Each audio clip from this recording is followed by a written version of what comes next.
They said it couldn't be done, but look at us now. Episode 20 of the Platinum Trophy Show remastered for September 27th, 2020. What a week. We're now in the 20s. That means we've almost been going for half a year. Hey!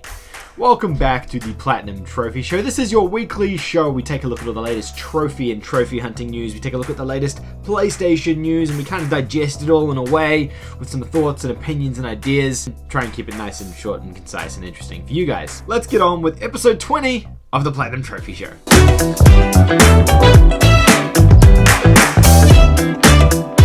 Now before we start, if you're a new viewer of the channel, please consider hitting that subscribe button down below. We are working towards a community goal to unlock a PS5 giveaway if we can get the channel to 10,000 subscribers. By Halloween, the 30th of October, we will be giving away a PlayStation 5 on the channel for launch of PS5. Pretty exciting stuff.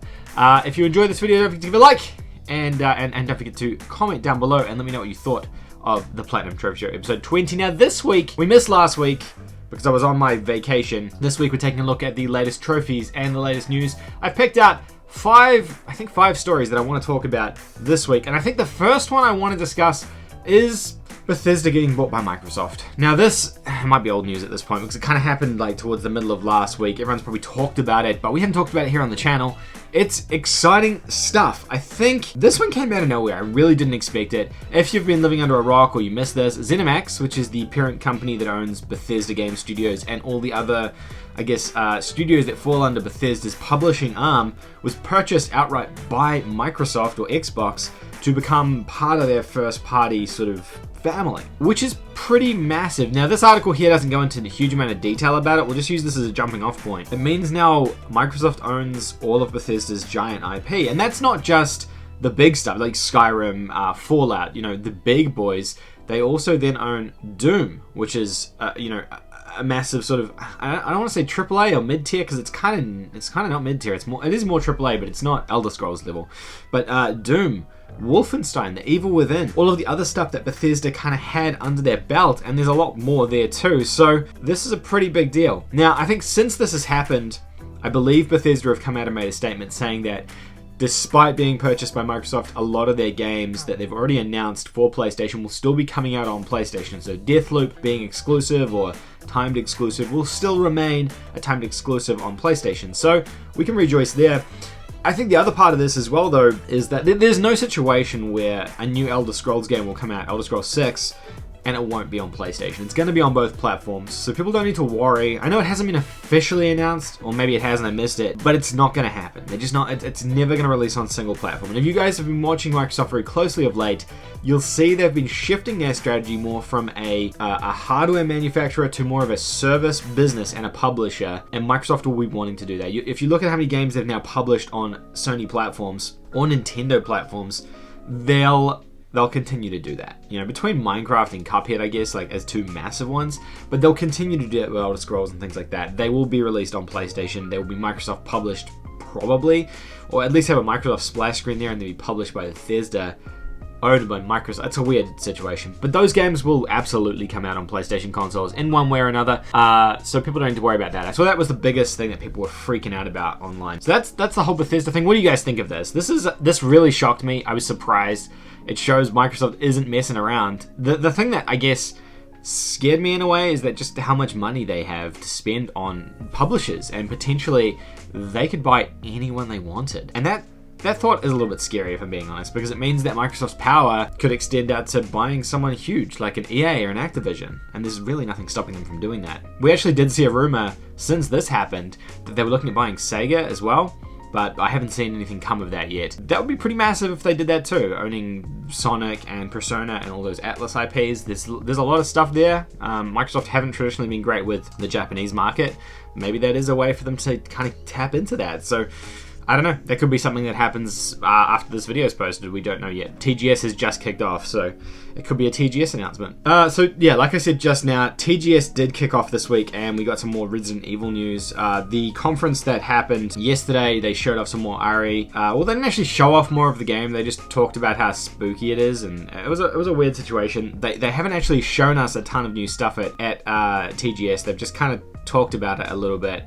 and it does feel a bit weird.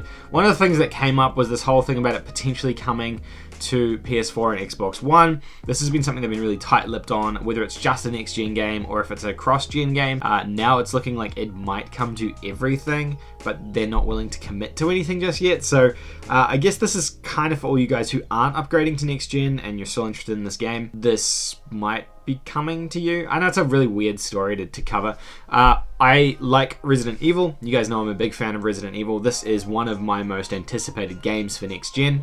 On PS5. Maybe I'll do a video about the games I'm looking forward to, but this is one of the most anticipated games for next gen. So that's exciting that you might be able to play it on PS4. I don't even know if you'd want to be honest, especially if it's built for next gen, but I remember when the PS3 and PS4 era switched over and there was a ton of stuff that came out on both, and if you tried to play the PS3 version of like Watch Dogs or Shadow of Mordor, things like that, they just didn't play very well and you had a very subpar experience. So I'm not sure if this would be a similar situation to that. You've probably seen by now as well, Marvel's Avengers have had a ton of patches this week. They had a massive update which fixed over 1,000 bugs, I think was the headline of the patch, which is, I don't even know how that is possible. Good on them, I guess, for fixing it. This one here specifically addresses the villain sectors, which was the glitched trophy in the game. Now there's still a ton of trophy glitches, but this one here was completely broken for everybody. So this basically means the platinum is now obtainable if you update to 1.3.1, and it should fix a lot of other stuff in the game as well. It will make the game obviously a lot better to play. So if you're playing Marvel's Avengers, you've been working towards that trophy, or maybe you parked it because you couldn't earn the platinum trophy, this does now appear to be obtainable for you guys, so you can pick this up and earn that platinum. There is some other stuff going on here as well, with other trophies being glitched now in terms of like the 50 missions and things like that. So be aware of that, I guess, if you're playing this game. Honestly, my advice for this one is just leave the game for the time being and come back to it in like 6 months time, because it's going to be a much better game once they've fixed all this like teething stuff. I've personally just dropped it for the time being. I'm not going to be going for the platinum until probably towards the end of the year, maybe even next year, because it's just, the game was just too glitchy and buggy, and I didn't want to be missing out on any trophies. This is a story about Rocket League. I've probably covered Rocket League a little bit too much on the channel of late. Every one of my videos from the last like 2 weeks seems to be Rocket League related, but Rocket League went free to play. If you've missed that, go ahead and download it. It's completely free. They had over 1 million players online on Rocket League last week, which is massive for a game that came out like 5 years ago. And yeah, it's free now, so it makes sense. And this is an awesome game to be giving away for free as well, so go and check that out. A lot of people are playing it, so it might make getting the platinum trophy even easier. There are some glitches going on with this game at the moment as well, but they will be fixed. I'll have a separate video up about that on the channel probably later on today. Now, the other thing about this is they're doing a crossover with Fortnite, so a Fortnite cross Rocket League Llama Rama event where there's this llama car from Fortnite, which is quite cool. I think it's smart. Psyonix know what they're up to with this game. And the last news story I want to talk about this week is Nier Replicant getting its release date, or getting a confirmed release window for the 23rd of April 2021. Nier Replicant is a remake of the same game that came out a number of years ago on PlayStation 3, I believe. It doesn't have a date here on the article for when the original launched, but this is a remake of that game coming out at the beginning of next year, or the first quarter of next year. I know that there's a few people in the audience who were big fans of Nier Automata, so this could be something interesting for you to check out if you didn't previously play Nier before Nier Automata came out. I really like Nier Automata as well, so I'm kind of excited for this, and I missed it the first time around. And that's all the news stories from this week. Obviously, we've got some stuff happening at TGS. Probably cover that off next week when we have more details about everything. But in terms of news from the week, that's kind of all I wanted to cover. Now, we've also got a bunch of easy platinums and platinum trophies that have popped up on PSN profiles. We've got a mixture of games here, maybe like 7 games I want to talk about. The first is Birthdays of Midnight. You guys might remember we talked about this on the channel maybe a month or 2 ago now. It popped up on PlayStation Stat or GameStat.org, showing it had been loaded into PlayStation's servers. Now it is showing up on PSN profiles. It's your standard Red Leaker list with 11 golds and a platinum trophy. The things that immediately come to mind, you've got your level 50 thing here, so you've obviously got to complete all 50 levels, or they just let you play to level 50 randomly. Sometimes Red Leaker games do that and you don't even have to play them. You've only got to get 3 stars on a single level. Die by fire, die by this, explode a TNT, hit a scary pumpkin, destroy a bridge, dematerialize any box, and that's, yeah, like, there's nothing else really worth mentioning here. The image here, though, of Midnight shows a TNT crate and a spooky pumpkin, so I wonder if this is like Halloween or spooky themed, and maybe that's why it's coming out now. It's timed in with Halloween. I don't know if they've actually mentioned anything about this yet on their public channels, or whether it's coming, even though we knew it kind of was because it leaked, sort of. But this is coming out probably imminently, I would say. The birthday game, or the midnight game, I should say, was pretty good when it came out previously, like 2 or 3 years ago. It was one of Radleika's earlier titles, and it was actually pretty decent. I think it was like 36 fragments of Midnight, which was like a fun little puzzle game with an easy plat attached to it as well. One of the first easy plats on PS4 too. So I'll be checking this out, I suppose. I mean, I check out all the Radleika games, of course I do. Okay, this week, Just Been Mafia came out for us as well. Mafia Definitive Edition. I'm working on a trophy guide and roadmap for this. That should be up on the channel within the next couple of days. This game is good. I recommend checking this game out. I don't know if I'll have a review for it now or if I'll do that a little bit later on, but it's worth playing. It's really fun. They've done a great job with it. I don't think the reviews are being very fair to it, but it's a lot of fun, and I do recommend it, and I can vouch for this game. The trophy list is pretty stock standard. Play through the game once, play through the game again on classic, or maybe combine those. Play on the hardest difficulty. A bunch of story-related stuff, which I'm going to scroll past, so you don't need to see that now. Then a ton of miscellaneous things like that. There's nothing really crazy in here. There are a bunch of collectibles, as you can see here. 0%. No one's got the Gangsters Monthly trophy or completed the collection. So I think that's just the European version of this. The North American one someone has got the platinum on that. The collectibles have all been got by the looks of it. I'm not sure if those are glitched on the European version, or no one's earned them yet, but they are definitely obtainable. It would be weird if they were glitched on one version and not the other. I don't know why that would happen. This is good, worth checking out. Platinum's going to be like a mid-tier, reasonable platinum. I'm thinking probably like a 4 or a 5 out of 10. It's probably going to take you about 60 hours based on the time I've spent with the game. Interestingly, and this is not really related to trophies, I mean it is kind of, there's 3 trophy stacks for this game, and I don't know why. There's one for Europe, there's one for America, and there's one for Japan. I don't really understand why they have 3 trophy stacks. That to me feels kind of unusual. Actually, people here have got the 100%, you can see, yet platinum still hasn't been earned. So I don't really know what that's about. Maybe PSN Profile is just having a hard time updating. Oh no, a lot of people have got it. What am I even talking about? So many people have got it. Disregard that completely. Yeah, they've got 3 trophy stacks for this game. I have no idea why. It's an interesting situation because normally for a AAA game like this, you don't see multiple trophy stacks, but I guess if you're a Mafia fan. So we've got Sacrilege. I guess it's like Sacrilith, an Archer's Tale. This is a VR archery game. Very gold heavy trophy list and VR trophy list, so I wanted to call this out as well. You've got finishing levels, wow, 2, 3, 4, and 5. You've got starting level 2, those are all golds, really straightforward gold trophies.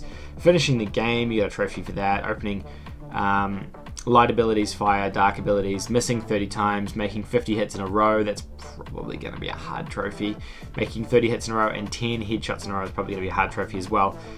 Some people have earned the platinum by the looks of it. I do like calling out VR games that have platinum trophies that actually put time into giving us a platinum trophy, because not all VR games do that for some reason, so I like to call these out. Will this be easy?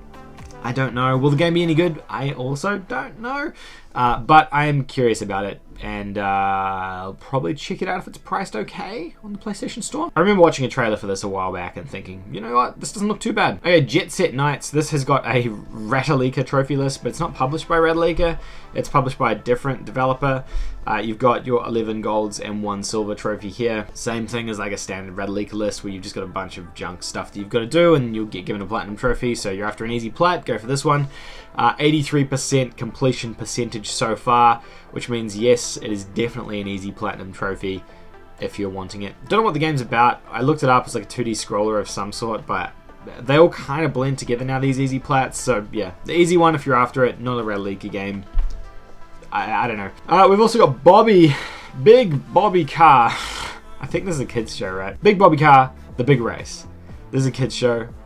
It's not like a Radlica list, but it's going to be an easy play. I mean, look at this picture. You know there's going to be an easy play. We've got 27% platinum completion percentage, which is only 2 people out of 7. The thing about these games is it'll be licensed, which means it will probably be quite expensive on the PlayStation Store, but might get discounted later and become cheaper. This is obviously a kart racing game of some sort. What do we got for the golds? You got to knock over a sign. You got to kick the ball into a soccer goal. Finish all of the components in the world. Complete all the tasks on the checklist. Win the big race and save the champion. Sometimes I look in the mirror after looking at these kind of games and I'm like, I kind of want to play this. I kind of want to play this. Is that bad? I feel like I have a problem when I want to play this more than I want to play Mafia Definitive Edition. Excitingly, Nickelodeon Kart Races GP2 is coming out next week as well. I'm really excited for this game, actually. I know it sounds silly, but I like Nick and I like Nickelodeon, and then the kart racing game from last time was average, but hopefully they've improved on it this time. This one's got an enormous roster of characters in it as well. Trophy list for this has gone live.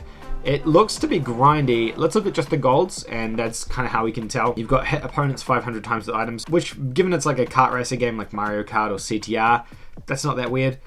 Play with every chief, so that's like every character, I'm guessing. Unlock every driver, that could take some time. Buy every item in the shop, that will take some time. Complete all 42 challenges, that will take some time as well. And get 3 stars on every cup in all game speeds. That means you have to play through on like the 50cc, 150 and 200cc cups, unlocking everything. So it will probably be slightly time consuming. I'm going to play this game next week as well. I'll probably play it over on Twitch when it comes out. I believe it comes out the end of next week. So it will probably be my Friday or Sunday stream over on Twitch. But I'm excited for this one. I don't know how this is going to be. Maybe I'll do a trophy guide for this as well if I get enough time with the game. The last one was Active Neurons 2. I have a feeling we've talked about this already. Active Neurons was a puzzle game that came out early on in the year. The guys from the studio reached out to me and gave me a code for the first game, like when I started the channel up in March.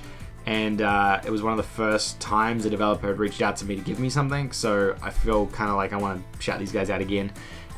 This was a fun puzzle game, and it actually was a fun puzzle game. If you follow the guide, you can probably finish this thing in like 15 or 20 minutes. It'll be super, super quick. And yeah, this is just a sequel to that block moving puzzle game that they already released. So I don't know why there's a sequel to it so soon, but good on them. Good guys. They're good guys. All right, and I think that is everything for this week's episode of the Platinum Trophy Show, episode 20. You may have noticed I've been shortening these things down a little bit, trying to keep them sort of like sub 30 minutes.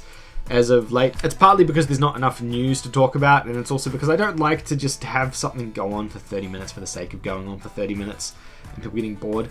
I also look at my analytics and I see how many of you guys fall off before you get to the end here. Not a huge amount of you get all the way through, and that's a good indicator for me that things are too long, so we'll try and tighten them up a little bit and make it a bit interesting. I like to keep things snappy and keep things moving.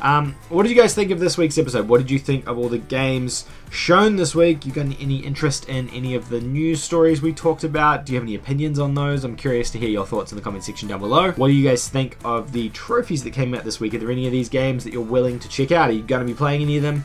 Hopefully some of you guys will be checking out Mafia.